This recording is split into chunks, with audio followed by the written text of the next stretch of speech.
It's my pleasure to welcome you to the Clark Howard Show, where our mission is to serve you and empower you so you can make better financial decisions in your life. One of those decisions is to subscribe to one of our free newsletters for more money advice that you can trust at clark.com/newsletters. Today, if you like to celebrate Valentine's Day, you may be shopping for gifts. Don't wait till the last minute.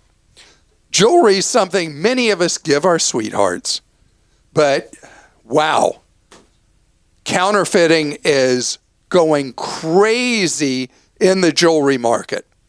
And later, something that's been costing retailers a lot of money that may or may not be passed on to you as a consumer is internal and external theft.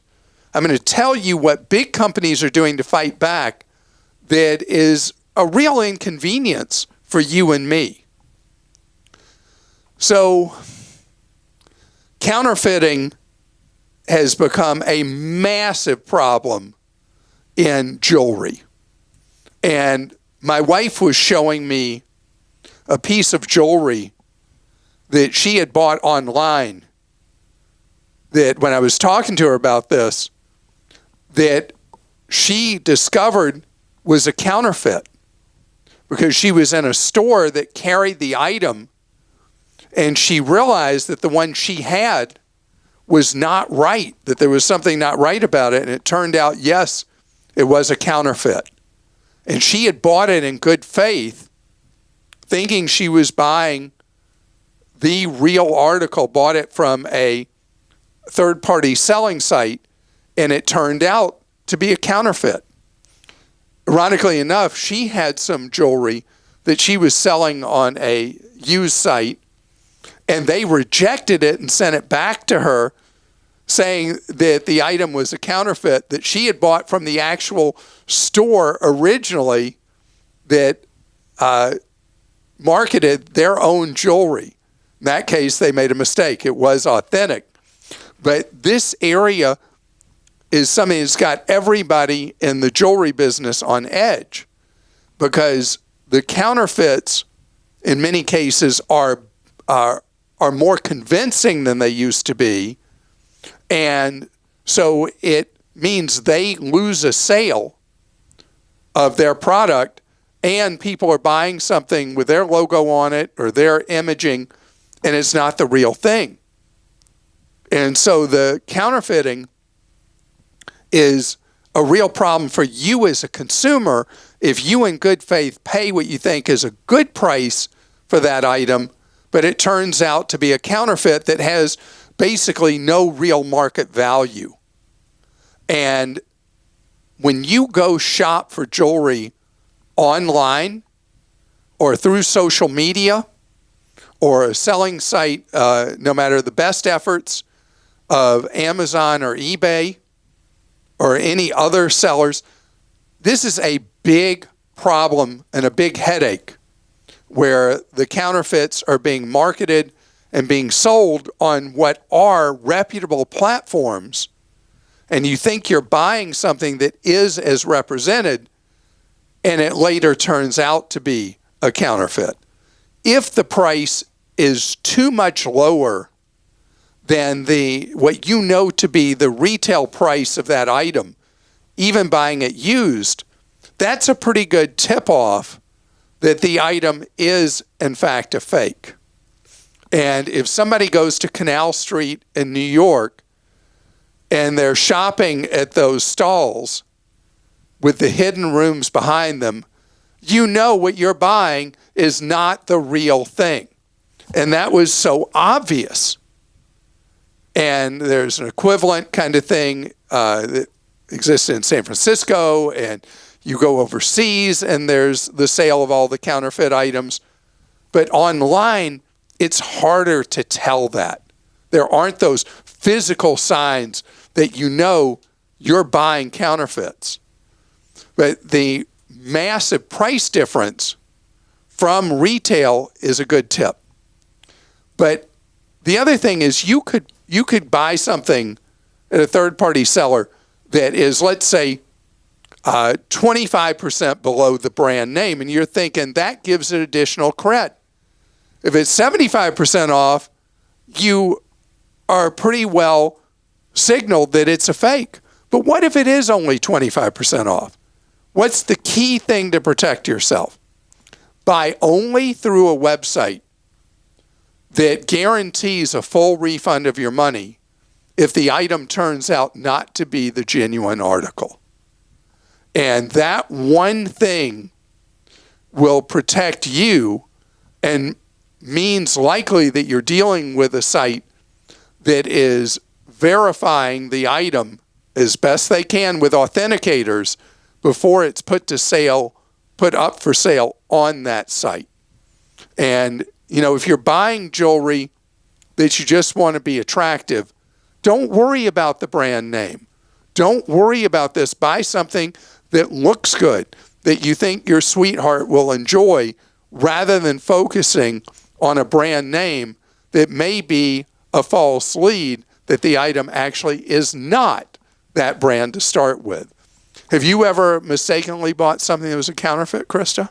No, I don't usually buy stuff that I'd rather buy the counterfeit, because I lose things like sunglasses, bags. I don't buy that stuff. So you are receiving counterfeit property? I don't really. Why don't you just buy off brands? I don't like stuff. I do, actually. I can't remember the last time I bought anything that had a logo on it, because I don't like advertising for people for free anyway. You know what I mean? So I haven't experienced that. Now, you told me you used to buy stuff like that at Target. Is that not your go-to anymore? You buy like sunglasses and things that there? No, I buy those things there. Okay. Those aren't brand names. Right. Right. Target isn't a brand name? Those aren't so expensive that I'm not worried about losing them. So it's all relative. I'm not buying Gucci glasses, that's for sure. But I'll buy glasses at Target, or I love Marshalls, TJ Maxx. They'll have some good sunglasses, but I'm not a big fan of wearing logos. Well, the sunglasses that I buy have gone way up in price. They've gone up 25% in price. Yeah, at the dollar store. They're now $1.25 at Dollar Tree instead of $1. And by the way, if you think that the sunglasses that you buy that are ultra cheap, under $10, wherever you buy them, that they're automatically not going to be safe and protective of your eyes, we put that to the test in my TV work, and we sent a variety of inexpensive sunglasses to a lab to have them tested to see if they really were protective of your eyes. And we went 100%. Every one of the low-cost ones we bought were fully eye protective. Because that's not the expensive part of sunglasses. It's whatever designer label is on them is the expensive part. Stephen in Florida says, my HOA recently had a 12.5% increase from $400 to $450 annually. The HOA managing agent refuses to provide me with a detailed breakdown as to why the fee went up. This is their response. The increase is mainly due to over $10,000 in bad debt, which thus far has been uncollectible. There was also an increase in the landscaping contract due to fuel costs, which has occurred in nearly every single HOA. The total increase in landscaping for 2023 is $3,960. $3,960, right. The HOA dues have not been increased in over 12 years, and just about everything else has increased, including utilities, and we may expect an increase in insurance this year as well. That's the end of the quote. Clark, as a resident, I think I'm entitled to a breakdown of these charges, or am I being too demanding? A 12.5% increase in 1 year seems too steep to me. So, Stephen, the increase may be justified, it may not be. And the distrust has been caused by the fact that the management company representing the HOA is holding back information from you. Your HOA is your homeowners association. You have a board that you are part of electing. And find out who the current officers are. They're your neighbors. And go talk to the president or vice president of the HOA and say, hey, this is an unexpected added expense for me. Can I see what the budget is? And in virtually every state, you have a legal right as a resident to see that budget. And you're in Florida, and Florida's had a lot of changes that have gone on with homeowner associations. You should be able, the management agent, the management company should have said, we'll send you the budget. They should have made that available to you. The HOA website should have a copy of the budget, the whole budget of what that expense overall is going to. And so that is a reasonable expectation on your part. And it is something that I expect to hear back from you, that once you went to one of the board members, the documentation information you were looking for was in fact provided to you.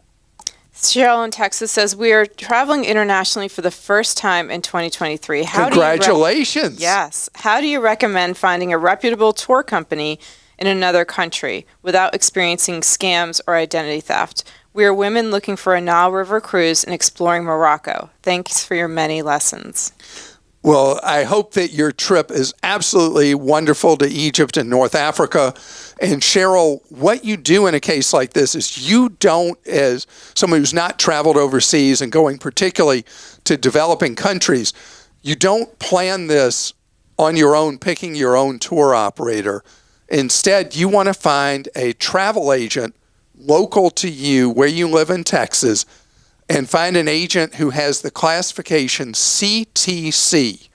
A certified travel counselor is somebody who's done extensive training in trip planning. You want somebody who loves traveling the globe, has been where you want to go, and you will pay him or her for their time in planning a trip for you.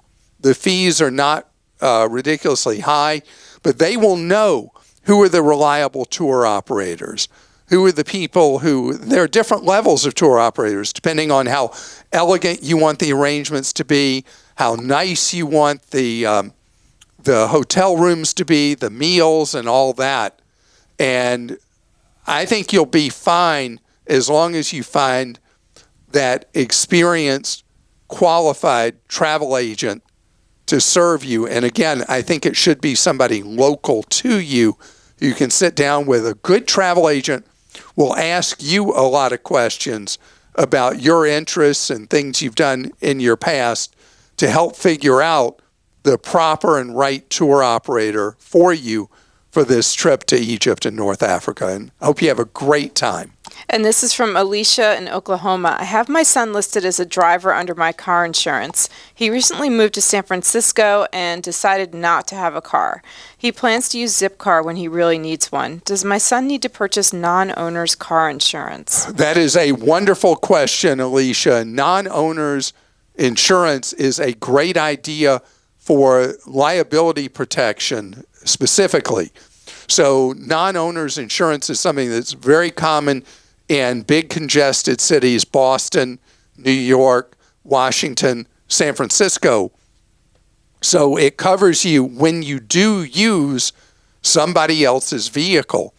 And the liability coverage is not ridiculously expensive and would be a good idea to look at.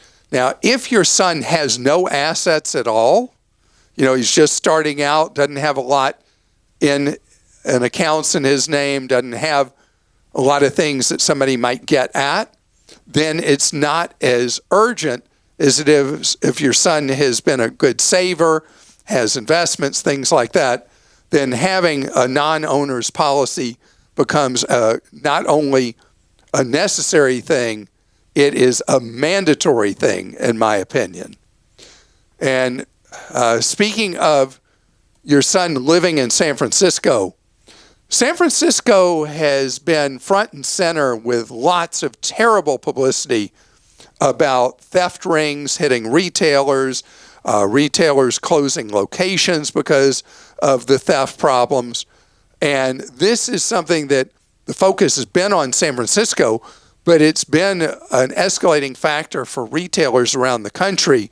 The question is, how's it now affecting the overwhelming percent of people, probably 99% of us, who are not thieves, who are not shoplifting, who are not doing anything like that? You're not going to like some of the effects on you and me because of this problem.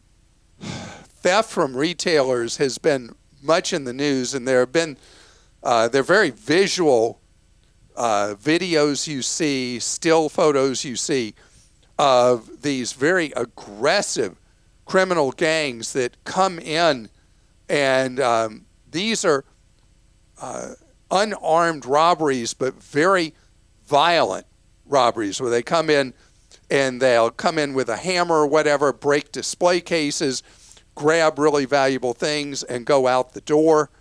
And retailers are facing such a tough time, particularly retailers that sell very high-value items.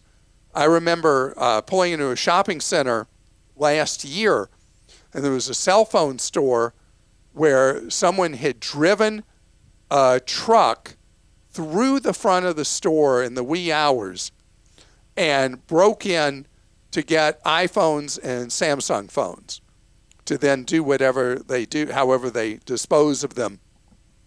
And those are the most dramatic things, where it's very physical like that. And Target has said that they've seen the theft problems they've faced cost them as much as $600 million in a year. And theft comes two ways. It's what's known as shrinkage internal theft, that can be where a dishonest person gets on the employee of a firm, could even be a ring of thieves that get jobs and then are able to steal stuff out the back. And then there are the individuals and theft rings that are stealing from the front of the house, taking things out. And so stores are implementing more and more strict procedures and making it more difficult for the overwhelming number of people that are honest who wouldn't even think about stealing. And you go into a retailer, Target, for example, you'll see more and more things locked up. And then you have to go find an employee, or Target, I think they call them associates, to take care of the customer, known as a guest, to go and unlock whatever case it is and get the item from it. And I mentioned last year that Walmart in a lot of locations has taken a bunch of their items and put them in kind of like a store within the store, and they have pretty high walls around it. And for items that tend to be smaller, high value, that tend to be fenced pretty easily and stolen, you have to go through a separate register area, like Walmart has always done with electronics. You now have to do that with a lot of items they consider to be high value, which are things like baby formula, and who knew, women's razors, that they're so much more expensive than men's razors to start with. My goodness. They make them pink, and they can charge 4 times what they charge for a gray one, and it's the same thing. Anyway, that's a topic for a different time. But they'll put things like that that are big magnets for thieves, and so you got to go through this separate things. You have to check out there, and then other stuff you have to go check out at a regular register. What a pain it is. I was in a Walmart, New Jersey, that had like security gates getting out of that section. So you could come in it, and then you had to be let out of it. Seriously. So what's happening is, people automatically assume, okay, they compensate for the theft by raising prices to the rest of us. That's not how capitalism works, because the marketplace determines the prices. But then that retailer has to preserve their profits, and so they put these roadblocks in the way that the innocent get caught along with the guilty, and what a pain. But that's what we face, and it's big retailers and small ones and in between are having to do everything they can to prevent theft. On the issue of how much additional theft there is, industry people themselves argue how much it has gone up. And there was just a report where a CFO of a big retailer was talking to financial analysts and said that they had not found at their chain a material increase in theft in their stores. And I mean, who knows, but it just feels like when you look at these dramatic videos, that theft is, in fact, a bigger problem today. All right. Have you seen any of these things I'm talking about? Yes, Restricting I have seen items? that. And I remember when I was in college, one of my many jobs was I worked at the Gap, and I was trained to look for What color shoplifters. khakis were you selling that day? We have flat, we have pleated, we have, I mean, welcome to the Gap. We would look for shoplifters, and I busted someone one time. This woman had a big skirt on, and then she would lift up the skirt, and in between her legs was a suspended bag, and she was throwing clothes in there. So I let the security guards know, and they got her. Oh, you said you No, I didn't. got her. I didn't. I busted her by telling the security guards. Ben in Indiana has a question. I'm looking to replace an old water softening system. As always, before a big purchase, I turn to Clark to see if he has any advice. I was interested in comparing both salt and saltless systems, but a search of your site returned limited results. I turned to Consumer Reports, and they don't have a single report for water softeners or descalers. Not even a category for them? What gives? If 80% of households with municipal service have hard water, why is there no information on them? First of all, that is a marketing thing, saying that 80% of us have hard water instead of soft. And so take that with a grain of salt. And that was a very bad pun, since most water softeners employ salt. But what you do want to do is buy your own water testing kit that will be able to tell you if, in fact, there is a level in your water that would mean your hardness is too great. And there's a measurement of hardness. It's 7 grains per gallon. And a lot of these devices will do that, or they'll do it in metric, which is 120 milligrams per liter. And so if, in fact, you use one of these self-test kits, you'll be fine. You can also hire, because these water softener systems are so very expensive, you can hire an independent lab to come in. They'll tell you what it costs for them to come in and test your water. Do not trust the testing done by the salespeople for the water softening companies. Do this independently, because we're talking about a big expensive purchase, and one that plumbers want you to know you're helping them with their income, because water softening systems can damage the piping in your home over time, weaken the piping, and ultimately cause you a really serious problem. So you want to make sure you truly have a problem with hardness of your water before you spend the money to replace the water softening system that's already there. I once did this at a house when the water softening system died, and we had a test, and it turned out we didn't need it, and we bypassed the old system. We didn't even remove the old system. It's still there, Christa. And we did not spend the money for a new one. And so the truth will come in the independent test. And the truth may find, yeah, you would benefit from a water softening system, or it may find that that old one, you just want to cut around it and not even bother with it moving forward.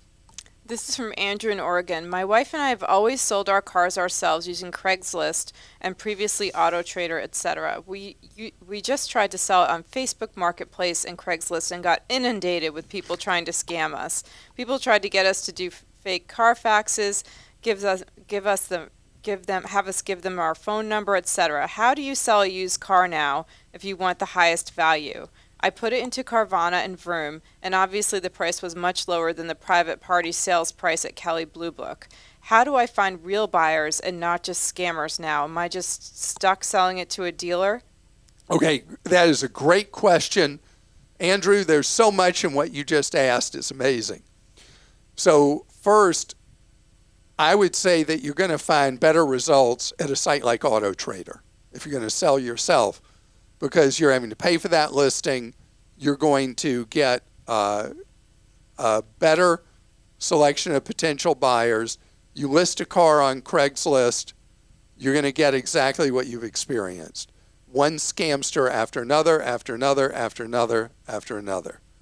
And as for the much lower price than you anticipated from Carvana and Vroom, you'd probably find the same thing if you went to CarMax right now to get a value on your vehicle, I'm concerned that Kelley Blue Book and the other pricing guides are not up to date at the moment, because used vehicle prices at wholesale have been dropping so fast that that huge bubble in used vehicle prices is now ending. It's already ended at wholesale, and it's ending at retail. A lot of car stores, the used vehicle lot of new vehicle franchise dealers, independents, they're stuck with high cost inventory they bought at wholesale when values were higher, and they've not price capitulated yet. So on the other hand, when you're trying to sell a used vehicle to a dealer right now, they're really gun shy, and the offer they're going to make to you is going to be almost certainly lower than the pricing guides would find. And you'll know that whether I'm right or not if you list on AutoTrader and you find you're meeting price resistance at the price that Kelley Blue Book said private seller would get for that vehicle. But if you have a CarMax near you, get a price from them. Whatever brand your vehicle is, go get the used vehicle appraiser at the used car lot of that brand to see what price they offer you. You'll get a pretty good feel for what you could get for your vehicle selling it to a dealer, as you said, before you list on AutoTrader, to see what kind of money that will generate for you and whether that will get you the buyer you want at a higher price. I mean, obviously, you should be able to make more private seller than you would make trading in a vehicle. And from John in Texas, does having a firm buy your house for cash or selling as is ever make sense? I bought my home in 2008 when I retired from the Army. I will sell it. Thank you for your service very much. I will sell it in 2 years when my youngest graduates from college. I have marinated it, but I've maintained it, but I have marinated. Not. I like marinated houses. I have maintained it, but I have not replaced anything: carpets, interior paint, appliances, window moisture, etc. I figure $30K plus to do the traditional showing and staging prep and repairs, and then another $40,000 for the realtor. The house will sell for $650,000 plus. I hate to put this money to just sell it or have the buyer redo everything anyway. It seems like a lot to invest when maybe I could sell to a company for around $550K and be done with it. All right, so this is a great question that I've not had in a while. And John, I will tell you that you will net out more money. Yes, you'll have the hassle, but you almost certainly will net out more money if you do the necessary repairs, both cosmetic and practical, the repairs that need to be done, because a buyer, whether it's a firm that will buy your house or an individual that will buy your house for cash, or what are known as iBuyers, Open Door, OfferPad, a lot of the others have been getting out of this business. What they will pay you, they will net out the cost of those repairs plus. So I think that unless you're just weary and you don't want to fool with it, know that you will be paying part of that in the money you don't get, because you don't want to go through the hassle of having the contractors doing the repairs and improvements required. And so it is completely your choice. It is legitimate to sell to one of these firms that we buy any house, whatever.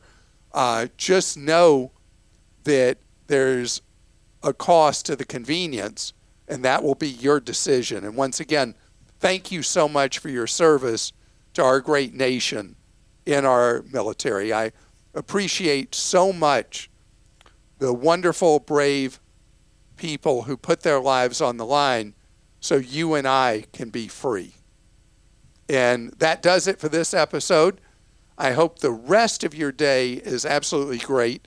If you have an individual question or a problem or concern and you don't know who to turn to and you need advice, know that we offer that with our Team Clark Consumer Action Center that is actually 30 years old today. This day 30 years ago is when the Team Clark Consumer Action Center opened. And so one-on-one free advice for you is available. If you want to see how to get that advice, go to clark.com/CAC for Consumer Action Center. Have a great one.